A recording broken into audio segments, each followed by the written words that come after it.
My name is Daniel Roy, and today I'm going to demonstrate 10 levels of triumph.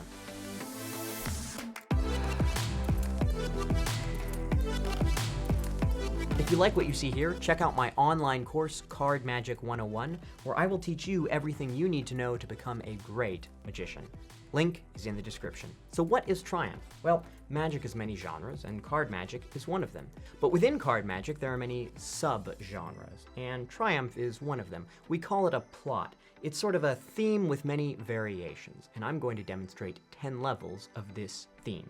So of course, for level 1, we'll start with just a single card. So I'll use a card from somewhere near the middle. Let's use, Ace of Clubs. Now, right now the Ace of Clubs is face up, so I'll turn it face down again. The whole idea with Triumph is to make cards in the deck turn over. So for level 1, I'll give these cards a flick, and hopefully I should have been able to make the Ace of Clubs flip over. So now, even though it was face down, once again, it's face up in the middle of the deck. Now, of course, level 1 is pretty simplistic because I'm just trying to illustrate the basic idea here. With level 2, however, we'll try to make a few more cards turn over. So this time, I will give the cards a flick, and now, not only has the Ace of Clubs turned over again, but so have the other 3 aces, the Ace of Hearts, Spades, and Diamonds. Now, when I'm making cards turn over like this, it can be a little confusing when the whole deck is involved, so let's use just the 4 aces here. Now, with just the 4 aces, if I wanted to make one of these cards turn over, I could turn it over side for side like this, or end for end like this. But I'm going to try to make these cards turn over in the spaces between the cards. So for level 3, all I do is give them a flick, and the Ace of Hearts has turned face up. For level 4, I'll try to essentially do this twice. I will make the Ace of Hearts turn face down, and then I will make, let's say, the Ace of Clubs. Yeah, Ace of Clubs turn face up. So, if I give them a flick, with just that flick, not only is the Ace of Hearts now face down, but the Ace of Clubs is face up. For level 5, I will do this on the table. With the cards on the table, all it takes is a flick. And now the Ace of Diamonds has turned face up. But I know what you're thinking. You're thinking, okay, well, sure, the cards were on the table, but maybe I was still able to manipulate them. So for level 6, you can see that all 4 cards indeed are face down, and I will put them inside the card case. Now with them in the case, if I give the case a flick, you can see that now inside the case, the Ace of Spades has turned face up. Now, for level 7, we get to what might classically be called the Triumph effect. In earnest, it was invented by the great Dai Vernon, and I'm going to put the 4 aces in 4 different parts of the deck like so. So you can see that these cards go widely separated in different parts of the deck. And I'll give these cards a few shuffles like so, just for good measure. Now, the idea with Triumph is that I'm going to turn about half face up, and I'll leave the other half face down. And I will shuffle the 2 halves together like so, face up into face down. So you can see how these cards are being interlaced. And this, of course, leaves us with a mess of cards that face every which way, face up and face down. And no matter where I cut the deck, I might cut to cards that are face up or face down, or even cards like these that are back to back. Now, for level 7, I'm not just going to try to make a few cards turn over. No, instead, I will try to make every card in the deck turn face down, except for the 4 aces. So with just a flick, every card is now face down. Every single card is face down, except for all 4 aces. Now, for level 8, we're not going to need the 4 aces anymore. They've done their day's work. This time I'm going to use a card at random, and it's very important that we don't know exactly what that card is just yet. So I'll give these a few shuffles, and let's just use that one. I'll leave it underneath the card box for now. Now I'm going to split this deck of cards into roughly 4 even piles. Looks about good. And I will turn 2 of these piles face up, so let's say these 2.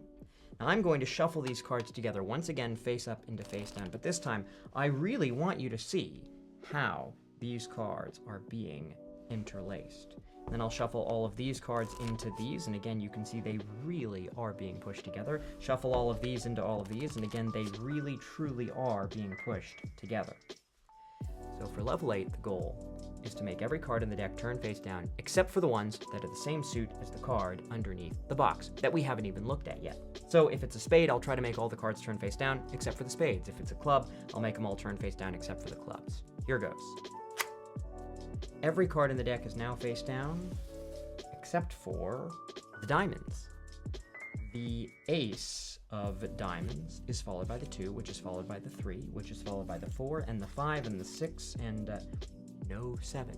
But the 8 is followed by the 9, which is followed by the 10, and the jack, and the queen, and the king, which means the only missing diamond is the 7 of diamonds, and the one card underneath the box is the 7 of diamonds.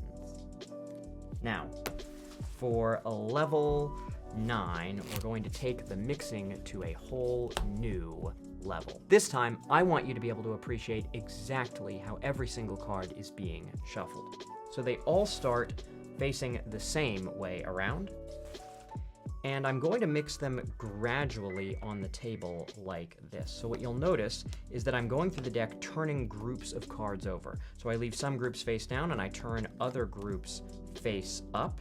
And I'm going to go through the entire deck in this fashion until we are left with what is truly a total mess. Now, I'm going to give these cards another shuffle. And what I'm having to do is to keep track of the position of every card. Despite that first mixing, you can see now they are even more hopelessly mixed up than before.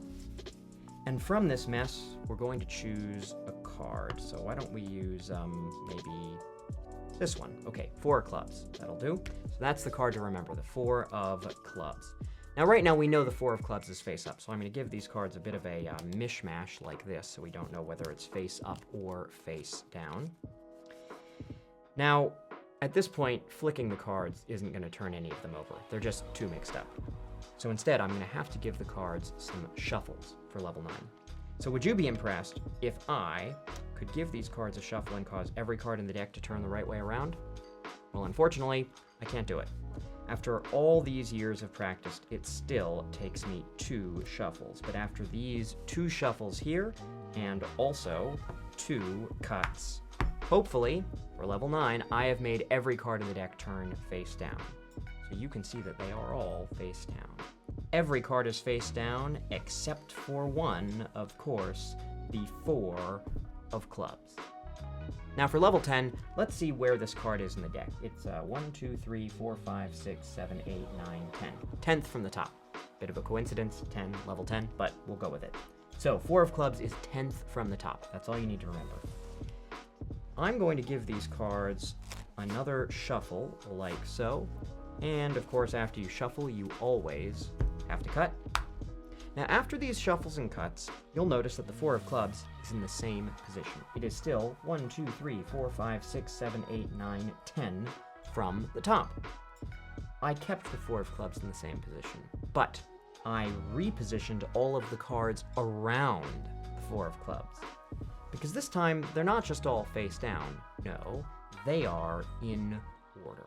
So, the king of spades is followed by the queen and the jack, the 10, 9, 8, 7, 6, 5, 4, 3, 2, and ace. But it's not just the spades, because the king, queen, jack, 10, 9, 8, 7, 6, 5, 4, 3, 2, ace of diamonds are also in order, and so are all of the hearts, the king through the ace, and all of the clubs are in perfect numerical order, and in between the 5 of clubs and the 3 of clubs is that 4 of clubs, and that is 10 levels of triumph.